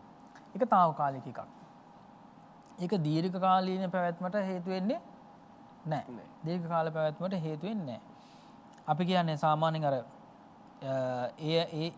එහෙම කටයුතු කරන අයට ආයුෂ අඩුයි කියලා. නේද? ආයුෂ අඩුයි. එතකොට එහෙම සහසම්බන්ධ වෙන අයකී අපි කියමු බුදුරජාණන් දේශනා කළ මේ ප්‍රඥාව තියෙන අය තමයි ප්‍රඥාව තියෙන අයත් එක්ක එකතු වෙන්නේ. දැන් මෝඩයෝ තමයි මෝඩයෝ එක්ක එකතු වෙන්නේ. එහෙම තියෙනවනේ. ඒගොල්ලන්ගේ කතාවල් එකයි. නේද? ක්‍රියාවන් එකයි. හැසිරෙන විදිය වෙනස්ම විදියක් සමානයි. ඒ වගේ තමයි බුදුරජාණන් දේශනා කළා මේ ප්‍රඥාව පිළිබඳව අවබෝධ කරගන්න නම් සාකච්ඡා කරන්න ඕනේ. ඒතකොට කෙනෙක් ධර්ම සාකච්ඡාවේ දෙනවා. ධර්ම සාකච්ඡා කරනකොට ඒත් එක්ක කතා කරනකොට ධර්මානුකූලව සාකච්ඡා කරනකොට තමයි එයාගේ ප්‍රඥාව හඳුනා ගන්න පුළුවන්කම ලැබෙන්නේ. එහෙමයි. ඉතින් ඊටාම වැදගත් මේ කෙනෙක්ගේ ප්‍රඥාව හඳුනා ගන්න අවබෝධ කරගන්නට සාකච්ඡා කරලා. ඉතින් අර ධර්ම සාකච්ඡා කිරීමෙන් තමයි ප්‍රඥාව හඳුනා ගන්න පුළුවන්කම ලැබෙන්නේ. ඒකත් හැබැයි දීර්ඝ කාලයක් සාකච්ඡා කරන්න ඕනේ. අර මුලින් මතක් කළා වගේ පොතෙන් දැනගන්න එක කියලා ඉවර වෙනවනේ පුංචි කාලයක් තුළ. නේද? කෙටි කාලයක් තුළ ඉවර වෙනවා. නමුත් මෙයා සමත භාවනාවට අයිති භාවනාවක් වඩලාද? නේද? විදර්ශනා භාවනාව වඩලාද කියලා අවබෝධ කරගන්න පුළුවන්කම ලැබෙන්නේ කොයිතරම් දුරට මෙයාට මාර්ගඵල උදා කරගන්නේ කොහොමද, මාර්ගඵල ලබා ගන්නේ කොහොමද කියලා කියන්න පුළුවන්ද කියලා දැනගන්න පුළුවන්කම ලැබෙන්නේ සාකච්ඡාවෙන්. තවත් පැත්තකින් බුදුරජාණන් උදාහරණයක් දේශනා කළා මේකට. මඩේ එරිලා ඉන්න කෙනෙකුට, කියන මඩේ ගිලිලා ඉන්න කෙනෙකුට තවත් කෙනෙක් ගොඩින් තියන්න බෑ. නේද? ඒතර දැන් දෙන්නම දැන් මඩේ එරිලා ඉන්නේ. තමා මඩේ එරිලා ඉදිද්දී තවත් කෙනෙක් මඩෙන් ගොඩ තියන්න බෑ. ඒ මඩෙන් යම් කිසි විදියක යම් ප්‍රමාණයකට උඩට ආවද එතනින් ඒ ප්‍රමාණයට ගොඩට ගන්න පුළුවන්. නේද? ඒ පියවරෙන් පියවරට මේ මඩෙන් ගොඩ තියන්න පුළුවන්. තමන්ද ඒ විදිහට ගොඩට ආවට පස්සේ. ඒ පිළිබඳව තමයි බුදුරජාණන් දේශනා කළේ ඉතින් ඊටාම වැදගත් දෙයක් තමයි එතකොට මේ දේශනා කළ මේ සූත්‍ර දේශනාව තුළින් සප්ත ජටිල සූත්‍ර දේශනාව තුළින් තවත් ධර්ම කාරණා තියෙනවා ඇත්තටම සහන් ඉදිරි වැඩසටහනේදීත් සාකච්ඡා කිරීමට. එහෙමයි. නායක ස්වාමීන් වහන්සේ ඊටාම වැදගත් සූත්‍ර දේශනාවක් අපි ආරම්භයේදීත් මතක් කළා. මේ ලෝකේ අඳුන ගන්න අසීරුම සත්‍ය තමයි මනුසතා කියලා කියන්නේ. ඉතින් ඒ පිළිබඳව ඔබ ළඟ ඉන්න කෙනා ගැන දැනගන්න කොච්චර සැලකිලිමත් වෙන්න ඕනේද? දීර්ඝ කාලයක් ආශ්‍රය නිශ්‍රය කිරීම, ඒ වගේම ඔහුගේ වාග් විලාසය, ඒ වගේම සාකච්ඡාවට බඳුන් කිරීම, ධර්මකාරණා ආදී පිළිබඳව විමසා බැලීම, ඔහුගේ නුවණ, ඒ වගේම ඔහුගේ ප්‍රඥාව පිළිබඳව සොයා බලන්න ලේසි පහසු නෑ. දීර්ඝ කාලයක් ඇසුරු නිසුරු කළා මේ අවබෝධය ලබාගත යුතුයි. එහෙම නැතුව කෙටි කාලයකින් කෙනෙක් එක්ක චරිත සහතික දීලා ඒ ඇසුරු නිසුරුකම් පවත්වලා අයහපතෙහි යෙදෙනවාට වඩා දීර්ඝ කාලයක් ඇසුරු නිසුරු කළා යහපතෙහි යෙදෙන්න, යහපත් මිනිසුන් හඳුනා ගන්න ඔබට හැකිවන වාසනාව ගෙන දෙන අනාගතයක් වේවා කියලා ප්‍රාර්ථනා කරගෙන අද අපේ සූත්‍ර දේශනාව මෙලෙසින් නිමාවට පත් කළත් මහා ධර්මශාසනික සේවාවක් දියත් කරන වර්තමානයේ ධර්ම sannivedanයේ මුදුන් මල්කඩ, එහෙම නැත්නම් ලංකාවේ ප්‍රථම බෞද්ධ නාලිකාව, වර්තමානයේ තුල වර්තමාන මාධ්‍ය ශ්‍රේෂ්ත්‍රයේ පරමාදර්ශී බෞද්ධ සලකුණ බවට පත් වෙලා ඉන්න බෞද්ධ නාලිකාව මහා සමාජීය මෙහෙවරයන් ගණනාවක් ඉෂ්ට සිද්ධ කරනවා ඔබ දන්නවා. ඒ ආభాෂය එහෙම නැත්නම් ඒ හුරුව අපට ලබා දුන්නේ බෝධිසත්ව ගුණෝපේත අපවත් වී වදාළ පරම පූජනීය දරණාගම කුසල ධම්ම නාහිමි සමිඳුන්. ඔබ වහන්සේ මේ කොහේ කොතැනක හෝ සිට මේ උතුම් ශාසනික ක්‍රියාවන් සමාජීය මෙහෙවරයන් බලාගෙන ඉන්නවා අප දන්නවා. ඉතින් ඔබ වහන්සේගේ ආශිර්වාදයෙන් අද දවසේදී තවත් සුවිශේෂී මෙහෙවරයන් ගණනාවක් මේ සජීවී වැඩසටහනේදීම දියත් කරන්නට තමයි සූදානම් වෙන්නේ. ඔබ වහන්සේ සමග ඊටාම කල්යාණ මිත්‍රත්වයෙන් කටයුතු කළ හොරණ දෙකඳුවල දහම් පුහුණු මධ්‍යස්ථානයේ පූජනීය කුරුඳුවත්තේ ගුණරතන නායක ස්වාමින් වහන්සේ කවදත් බෞද්ධ මාධ්‍ය ජාලයේ කටයුතු වෙනුවෙන් තමන් වහන්සේගේ උපරිම දායකත්වය, එහෙම නැත්නම් තමන් වහන්සේගේ ආශිර්වාදයෙන් අවශ්‍ය කරන බඩු බාහිර ආදිය පරිත්‍යාග කරන්නට මූලිකත්වයෙන් කටයුතු කළා. ඒ වගේ අද දවසේදී තෙන්නාගම ශෛලතලාරාම විහාරස්ථානයේ විහාරාධිකාරී පූජනීය සුමේධානන්ද ස්වාමින් වහන්සේ ඒ විහාරස්ථානයේ වැඩ සිටින සාමණේර ස්වාමින් වහන්සේලාගේ ඉගෙනීම් කටයුතු සඳහා අවශ්‍ය කරන ත්‍රිපිටක පොත් වහන්සේලා ඉල්ලීමක් සිද්ධ කළා. ඉතින් ඒ ඉල්ලීමට අනුගත වෙමින් අපේ නායක ස්වාමින් වහන්සේගේ පූර්ණ මැදිහත් වීමෙන් පූජනීය කුරුඳුවත්තේ ගුණරතන ස්වාමින් වහන්සේ ඒ ත්‍රිපිටක ග්‍රන්ථ පූජාව මේ අවස්ථාවේදී පූජා කරන මොහොත සංකේතාත්මකව පූජනීය සුමේධානන්ද ස්වාමින් වහන්සේ වෙත ඒ ත්‍රිපිටක පොත් වහන්සේලා පූජා කළ අවස්ථාව තමයි ඔබ ඒ දුටුවේ. වර්තමානයේ පූජනීය බොරලන්දේ වජිරඥාන නායක ස්වාමින් වහන්සේද මේ වගේ අවශ්‍යතාවයන් පිළිබඳව අපේ පූජනීය කුරුඳුවත්තේ ගුණරතන ස්වාමින් වහන්සේ දැනුම්වත් කළ සැනින් උන්වහන්සේ මේ වෙනුවෙන් මූලිකත්වයෙන් කටයුතු කරනවා, දායක වෙනවා. ඔබ වහන්සේටද නිදුක් නිරෝගී සුව සම්පන්නිය චිරජීවනයේම සැලසේවායි අප ඉත සිතින් ප්‍රාර්ථනා කරනවා. ඒ වගේම ඔබ දන්නවා පසුගිය දිනවල අපි තවත් උතුම් වූ පින්කමකට අත තිබ්බා. එහෙම නැත්නම් ඓතිහාසික රුවන්වැලි මහා චෛත්‍යරාජානන් වහන්සේ වන්දනාමාන කරන්නට පැමිණෙන අත්පා අවසංග ආබාධිත පුද්ගලයන්ට මේ මහා සෑය පදකුණු කළ වන්දනාමාන කරගන්නට අවශ්‍ය කරන රෝදපුඩු පරිත්‍යාග කරන්න. ජයශ්‍රී මහා බෝසමිඳුන් වැඳ පුදා ගන්න පැමිණෙන සදහැවතුන්ට ඒ බෝධීන් වහන්සේ කිසිම කරදරයකින් තොරව වැඳ පුදා ගන්නට අවශ්‍ය කරන රෝදපුඩු පරිත්‍යාග කරන්න අපි ඔබෙන් ඉල්ලීමක් සිද්ධ කළා. ඒ ඉල්ලීම් වලට අනුගත වෙමින් කලින් අරගෙන තියාගත්ත ඒ රෝදපුඩු පරිත්‍යාගයක් සිද්ධ කරන්න අද දවසේදී මෙහි පැමිණ ඒ පරිත්‍යාගයන් සිදු කරන දායක මහත්මාණන්, එහෙම නැත්නම් මේ පියතුමන්ගේ දායකත්වය ඒ මෞතුමිය සමග පැමිණලා ලබා දෙන මොහොත. ඒ වගේම අටමස්ථානය පිරිසිදු කරන්න අවශ්‍ය කරන තනකොළ කපන යන්ත්‍ර පරිත්‍යාග කරන්නටද එතුමා දායක වෙනවා. තමන්ගේ මැතිනිය සමග පැමිණිලා සිරිල් සමරජීව මහත්මයා, මාලනී සමරජීව මහත්මිය කියන දෙපළ ඒ පරිත්‍යාගයන් සිද්ධ කරන්නේ රෝදපුටු දෙකක් සහ තනකොළ කපන යන්ත්‍ර 3ක් පරිත්‍යාග කරමින් මේ වෙනුවෙන් දායක වන ආකාරය ඔවුන් බලාපොරොත්තු වෙන්නේ ජෝර්ජ් එඩ්වින් සමරජීව මෞතුමියට සහ එම පියතුමන්ට, ඒ වගේම ගර්ටි වීරසිංහ මෞතුමියට, ඩඩ්ලි සමරජීව සොහොයුරාට සහ ඔගස්ට්‍රා රොඩ්රිගු සොයුරිය කියන පවුලේ මියගිය ඥාතීන්ට පින් අනුමෝදන් කරන්නටයි ඔවුන් බලාපොරොත්තු වෙන්නේ. සංකේතාත්මකව ඔවුන් ඒ පරිත්‍යාගය මේ මොහොතේදී සිදු කළ අවස්ථාව. ඉතින් දීඝවාපී මහා චෛත්‍යරාජානන් වහන්සේ ඉදි කරන්නටද බොහෝ දෙනා දායකත්වය ලබා දෙනවා.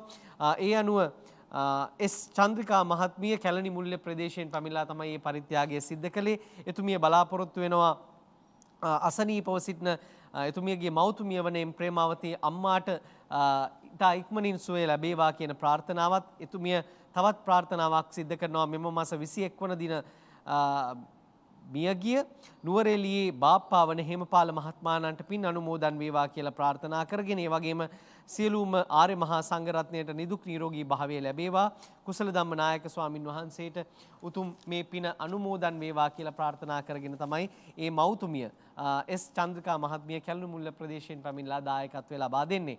එතුමියගේ සුවයහපත් ප්‍රාර්ථනාවන් එලෙසින්ම සමෘද්ධමත් වේවා කියලා අපි ඉතස්තිතින් ප්‍රාර්ථනා කරනවා. ඒ වගේම මේ උතුම් පින්කමට දායක වෙනවා එංගලන්තයේ පදිංචි ප්‍රියන්ත ගුණවර්ධන මහත්මයා සහ වෛද්‍ය ප්‍රියන්ති ගුණවර්ධන මහත්මිය ඇතුළු පවුලේ දූ දරු පිරිස විසින් ඔවුන් බලාපොරොත්තු වෙනවා දරණාගම කුසල ධම්ම නාහිමි සමිඳුන්ගේ තෙවර්ෂ පූර්ණ පින්කම සඳහා පාසල් දරුවන්ට පොත්පත් ලබා දීම වෙනුවෙන්, ඒ වගේම සාමණේර ස්වාමින් වහන්සේලාට ත්‍රිපිටක පොත් පූජා කිරීම සඳහාද ඔවුන් දායකත්වය ලබා දෙනවා. රුපියල් 26000ක මුදලක් පරිත්‍යාග කරමින් බලාපොරොත්තු වෙන්නේ දෙමව්පියන්ට ආශිර්වාද කරන්නටත් මියගිය සියලුම ඥාතීන්ට පින්පෙත් අනුමෝදන් කරන්නටත්. සදහවතුනි, ඔබ දන්නවා මේ සියලුම කර්තව්‍යයන් අපට දියත් කරන්නට එදා නායකත්වය ලබා දුන්නු බෞද්ධ නාලිකාව නිර්මාණය කරමින් සමහිත සුව පිණිස මහා ශාසනික සේවාවක් සිද්ධ කරපු තුන්කල් දක්නා නාහිමි සමිඳුන්ගේ තෙවර්ෂ පූර්ණ පින්කම මාර්තු මාසේ දෙවනදා තුන්වනදා කියන දින දෙකට පමණක් සීමා නොකොට පුරා සතියක් දියත් කරන්නට තමයි උන්වහන්සේගේ එකම ශිෂ්‍ය රත්නය වන වර්තමාන ශ්‍රී සම්බෝධි විහාරාධිපති පූජනීය බොරලන්දේ වජිරඥාන නායක ස්වාමීන් වහන්සේ අරමුණු කරගෙන ඉන්නේ. ඒ අනුව පෙබරවාරි මාසේ 25 වනදා දුෂ්කරව අධ්‍යාපනය ලබන බොරලන්ද සම්මානි පාසලෙහි දුවා දරුවන්ට පොත් බෙදා දීමේ වැඩසටහනක්, ඒ වගේම පෙබරවාරි මාසේ 26 වනදා සම්බෝධි විහාරස්ථානයේ ඒ සීල සමාදානමය පින්කම පැවැත්වෙන අතරේ ඔබ දන්නවා ඒ විජයශ්‍රී ජයශ්‍රී මහා බෝසමිඳුන්ට, ඒ වගේම මහා සෑය වඳින්න පුදන්න පැමිණෙන ආබාධිත පුද්ගලයන්ට පරිත්‍යාග කරන රෝදපුටු පරිත්‍යාගය සිද්ධ වෙන්නේ නවම්පුර 15ක පොය දවසේ ශ්‍රී සම්බෝධි විහාරස්ථානයේදී. ඒ වගේම පෙබරවාරි මාසේ 27 වනදා අපි පසුගිය දුරුතු පොය දවසේ ඔබ දැනුවත් කළ පරිදි පොළොන්නරුව ඓතිහාසික කිරිවෙහෙර පුදබිමේ මල්ලාසන ඉදි කරන්න ඔබේ දායකත්වය අපි ලබා ගත්තා. ඒ සියල්ල ඉදි කරලා අවසන ඒ පූජාව සිද්ධ කරන්න බලාපොරොත්තු වෙනවා පෙබරවාරි මාසේ 27 වෙනිදා.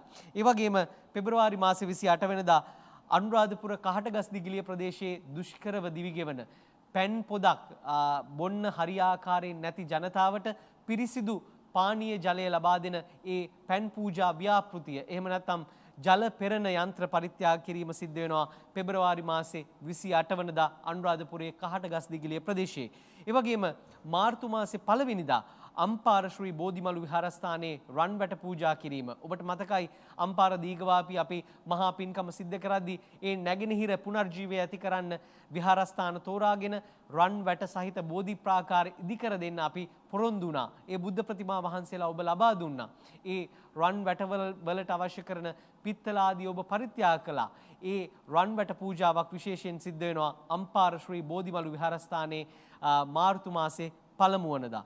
ඉන් අනතුරුව අපි බලාපොරොත්තු වෙනවා සම්බෝධි විහාරස්ථානයේ බෝධි ප්‍රාකාරයේ ඒ ඉදිකිරීම් කටයුතු අවසන් කරලා ඒ බුද්ධ ප්‍රතිමා වහන්සේලා තැන්පත් කරන්නට. මාර්තු මාසේ 3 වනදා තමයි ශ්‍රී සම්බෝධි විහාරස්ථානයේදී විශේෂ දානමය පින්කමක්. ඔබ දන්නවා සාමණේර ස්වාමින් වහන්සේලාට වර්තමානයේ අධ්‍යාපනය කරන්න තරම්වත් ඒ පිරිවෙන් පවත්වාගෙන යන්න තරම්වත් ඒ නායක ස්වාමින් වහන්සේලාට හැකියාවක් නැහැ. මේ පසුගිය සමයේ ඇතිවෙච්ච COVID-19 වසංගත රෝගී තත්ත්වයක් එක්ක සමහර වෙලාවට ඒ විහාරස්ථානයේ පිරිවෙනේ විදුලි බිල ගෙවා ගන්න, ජල බිල ගෙවා ගන්න විදිහක් නැතුව ස්වාමින් වහන්සේලා කටයුතු කරන්නේ.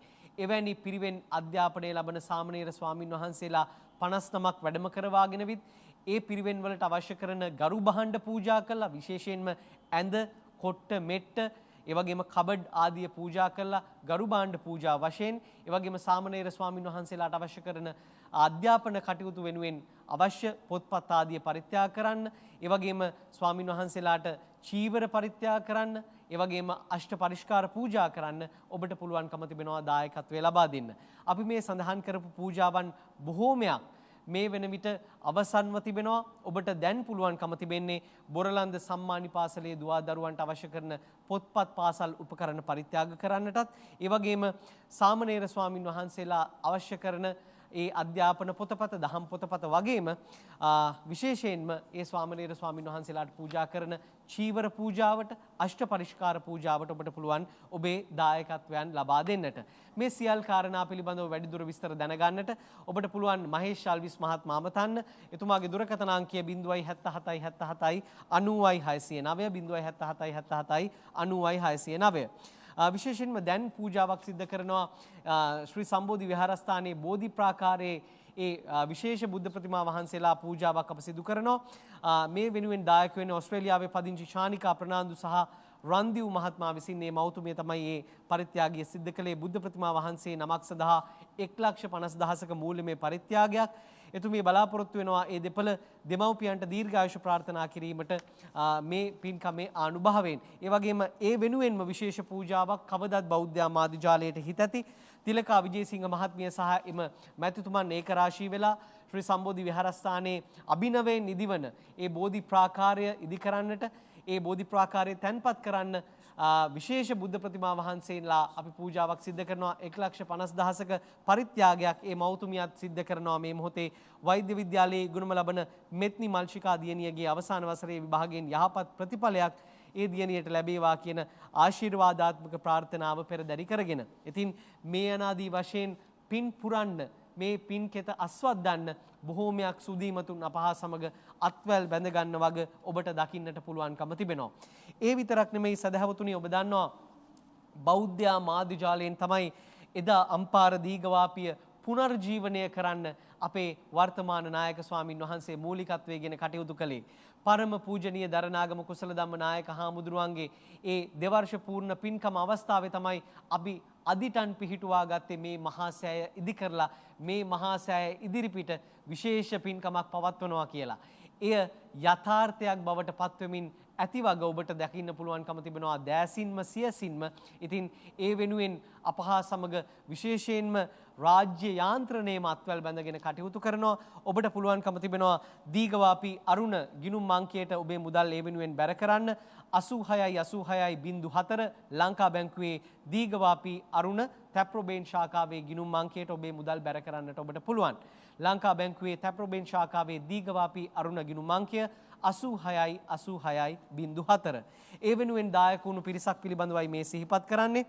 විශේෂයෙන්ම මේ පින්කම වෙනුවෙන් දායකත්වයේ ලබා දී කටයුතු කළා නුගේගොඩ චැපල් ලේන් ප්‍රදේශයේ පදිංචි සදැහැති පිරිසක්. මාකවිට පවුලේ පින්වතුන් තමයි මේ වෙනුවෙන් රුපියල් ලක්ෂයක මුදලක් පූජා කරන්නට යෙදුනේ දීඝවාපි සෑරද ප්‍රතිසංස්කරණය වෙනුවෙන්. ඉතින් මාකවිට පවුලේ සියලු දෙනාට නිදුක් නිරෝගී සුවය ප්‍රාර්ථනා කරන්නටත් මියගිය සියලුම ඥාතීන්ට පින්පෙත් අනුමෝදන් කරන්නටත් අප මේ අවස්ථාවක් කරගන්නට කැමතියි. ඒ වගේම දීඝවාපි මහා සෑයේ ප්‍රතිසංස්කරණය වෙනුවෙන් දායකත්වයේ ලබා දී කටයුතු කළා වෛද්‍ය වසන්ත අමරසිංහ, එම භාර්යාව, ඒ වගේම දරුවන් දෙදෙනා ඇතුළු දෙපාර්ශවයේම දෙමව්පියන්, සහෝදර සහෝදරියන් ඇතුළු ඥාති හිත මිත්‍රාදිය රුපියල් 50,000ක මූල්‍යමය පරිත්‍යාගයක් තමයි ඔවුන් විසින් ලබා දෙන්නේ. ඔවුන්ගේ බලාපොරොත්තු වෙන්නේ වෛද්‍ය වසන්ත අමරසිංහ මහත්මයාණන්ටද, එම භාර්යාවටද, දරු දෙදෙනාටද, දෙපාර්ශවයේම දෙමාපියන්ට, සහෝදර සහෝදරියන්ට සහ සියලුම ඥාතීන්ට නිදුක් නිරෝගී සුවය ප්‍රාර්ථනා කරන්නටත් දීර්ඝායුෂ ප්‍රාර්ථනා කරන්නටත් වහවහා චතුරාර්ය සත්‍ය ධර්මය අවබෝධ වී සසර ගමන කෙලවර නිර්වාණ සම්පත්තියම ලැබේවා කියන ප්‍රාර්ථනාවත් මියගිය සියලුම ඥාතීන්ට පින් අනුමෝදන් කරන්නටත් ඔවුන් බලාපොරොත්තු වෙනවා.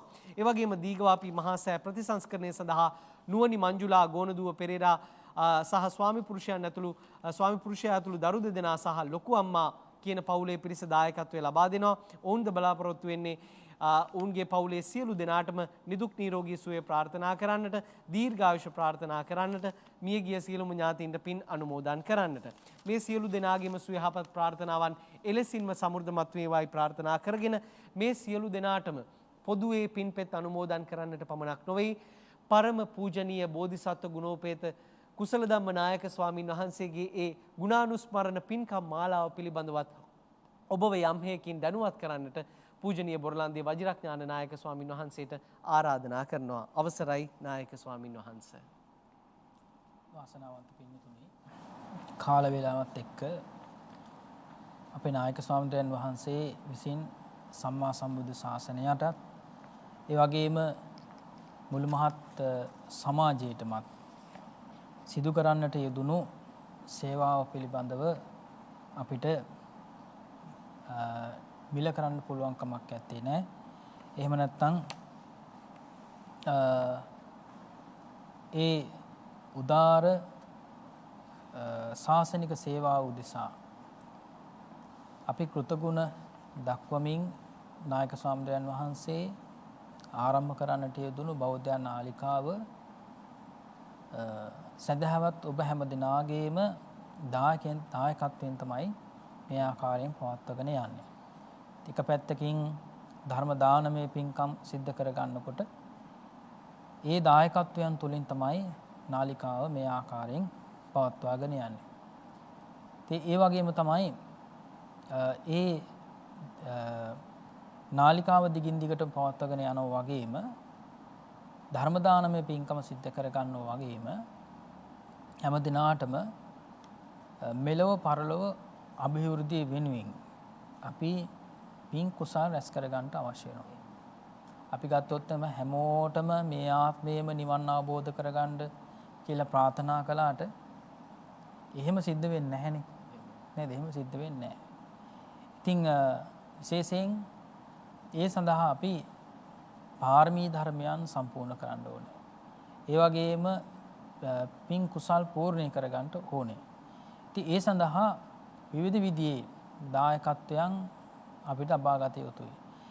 ඒ වගේම ධර්මාබෝධයේ පිණිස හැම කෙනාටම ප්‍රඥාව දියුණු කරගන්න පුළුවන් කමක් නැත්තේ නෑනේ.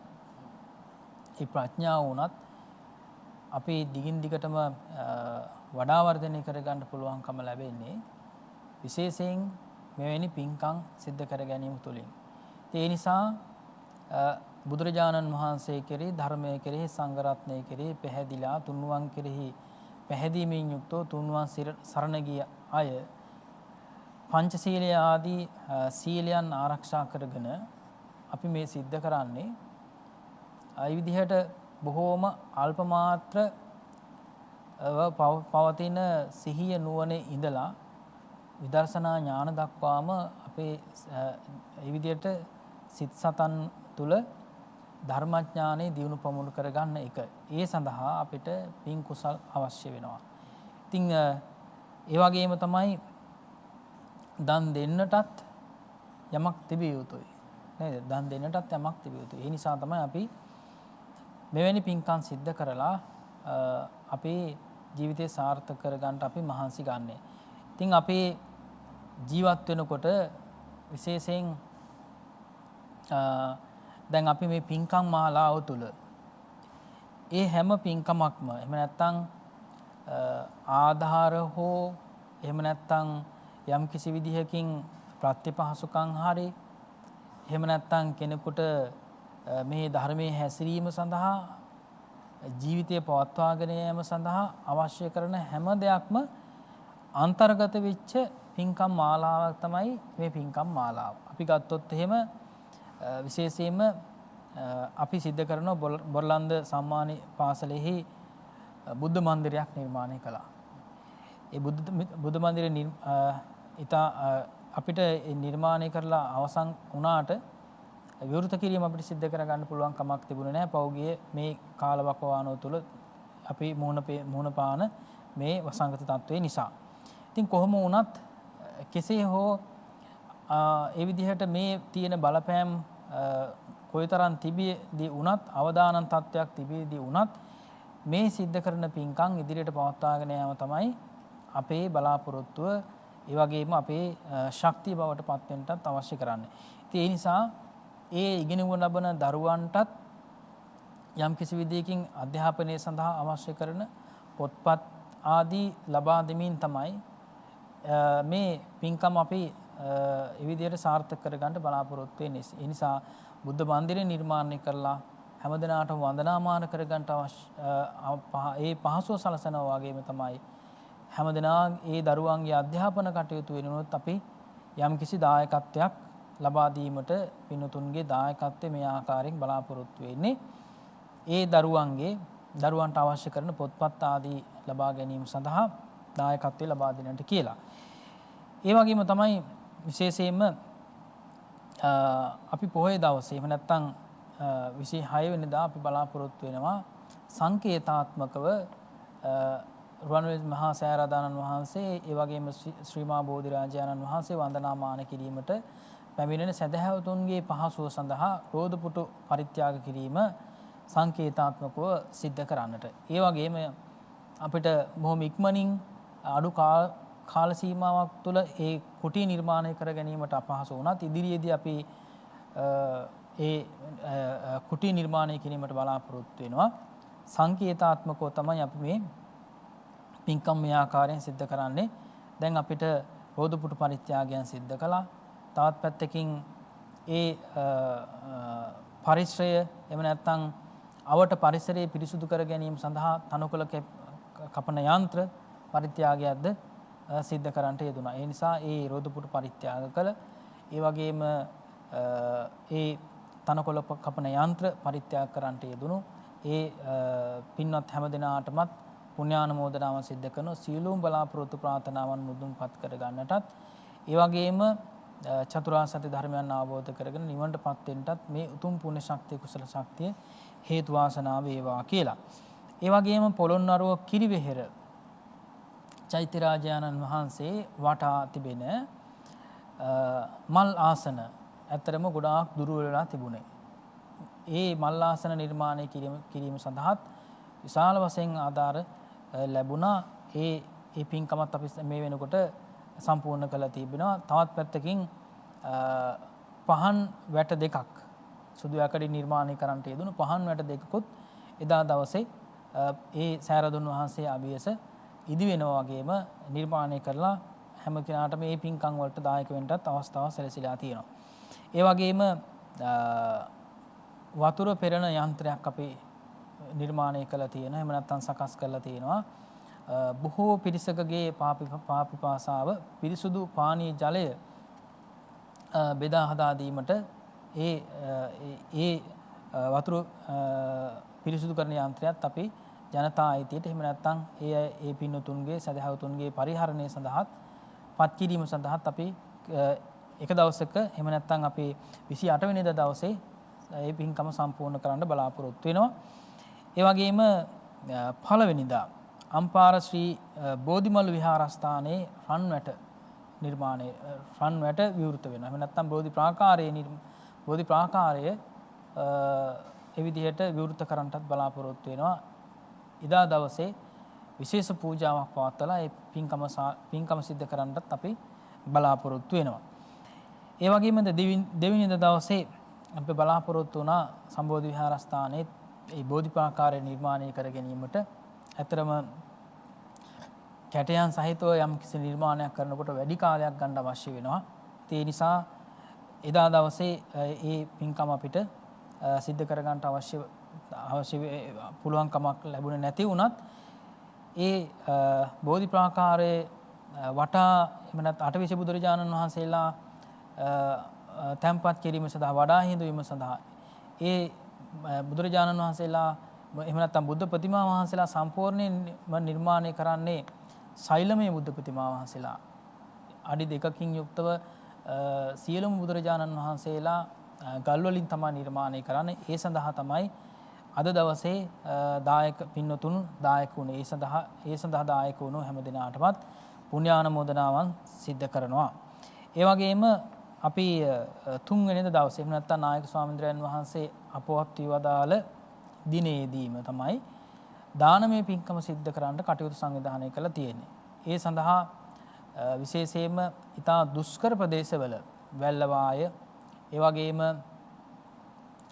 මහියංගනේ ආදී ඉතා දුෂ්කර මේ පිරිවෙන් මධ්‍යස්ථානවල ස්වාමීන් වහන්සේලා වැඩමවාගෙන තමයි ඇඳ ඇඳන් ඒ වගේම කොට්ටමෙට්ට ආදී පූජා කරමින් ඒ වගේම ත්‍රිපිටක ග්‍රන්ථ පූජා කිරීම ආදී වශයෙන් ඒ ස්වාමීන් වහන්සේලාට අවශ්‍ය කරන කබඩ් ඒ පොත් ඒ විදියට තැන්පත් කර ගැනීම සඳහා අවශ්‍ය කරන සියලු පහසුකම් සහිතව ඒ ස්වාමීන් වහන්සේලාට අවශ්‍ය පහසුකම් සලසන්නටත් ප්‍රතිපහසුකම් සලසන්නටත් අපි මේ විදිහට එදා දවසේ බලාපොරොත්තු වෙනවා. ඉතින් ඒ නිසා මේ විශේෂයෙන් ඒ ස්වාමීන් වහන්සේලාට අවශ්‍ය කරන දහම් පොත්, අභ්‍යාස පොත්, ඒ වගේම ඒ සඳහා ඒ ස්වාමීන් වහන්සේලාට අවශ්‍ය කරන මේ භාණ්ඩ මිලදී ගැනීමටත් පින්නතුන්ට ඒ ආධාර උපකාර දක්වන්න පුළුවන්කම ලැබෙනවා. අපේ සහන් මතක් කළා වගේ මේ දිනවල පමණක් නෙවෙයි විශේෂයෙන්ම ඒ දුෂ්කර පළාත්වල ස්වාමීන් වහන්සේලා බොහෝම අමාරුවෙන් තමයි ඇත්තටම අධ්‍යාපනය ලබා ගන්නෙ. එහෙම අධ්‍යාපනය ලබාගෙන තමයි සමහරලාට ඒ විදිහට උසස් අධ්‍යාපනයන් ලැබලා විශාල ශාසනික සේවාවන් සිද්ධ කරන්නේ. ඉතින් ඒ නිසා මේ සම්මා සම්බුද්ධ ශාසනයේ අභිවෘද්ධිය වෙනුවෙන් ඒ වගේම චිරස්ථිතිය වෙනුවෙන් ඒ විදිහට පර්යාප්ති ශාසනයේ ඉදිරි පැවැත්ම වෙනුවෙන් තමයි පින්තුන් මේ විදිහට දායක වෙන්නේ සාමාන්‍ය ස්වාමීන් වහන්සේලාගේ අධ්‍යාපනය ලැබෙන ස්වාමීන් වහන්සේලාගේ ධම්ම අධ්‍යාපනය වෙනුවෙන් ඒ විදිහට යම්කිසි ශක්තියක් ලබා දීම වශයෙන්. ඉතින් හැමදෙනාම දම් පූජා කරන වගේම මේ ආකාරයෙන් දායක වීම තුලිනුත් විශාල ශාසනික සේවාවක් සිද්ධ කළා වෙනවා. ඉතින් ඒ නිසා ශාසනයේ චිරස්ථිතිය වෙනුවෙන් අපේ නායක ස්වාමීන් වහන්සේ සිද්ධ කළ මෙහෙවරට කෘතවේදී වීමෙන් තමයි මේ සියලු පින්කම් සංවිධානය කළ තිබෙන සතියක් ඇතුළත නායක ස්වාමීන් වහන්සේගේ තුන්වැනි තෙවර්ෂ පූර්ණ පින්කම මේ ආකාරයෙන් සිද්ධ කරන්නටයි අපි සියලු කටයුතු සංවිධානය කළ තිබෙන. මේ හැම පින්කමකටම නන් අයුරින් උපකාර කරන ආධාර උපකාර කරන සෑම සුළු දිනාටම නිදුක් නිරෝගී සම්පන්නිය දීර්ඝායු සම්පන්නිය ප්‍රාර්ථනා කරනවා.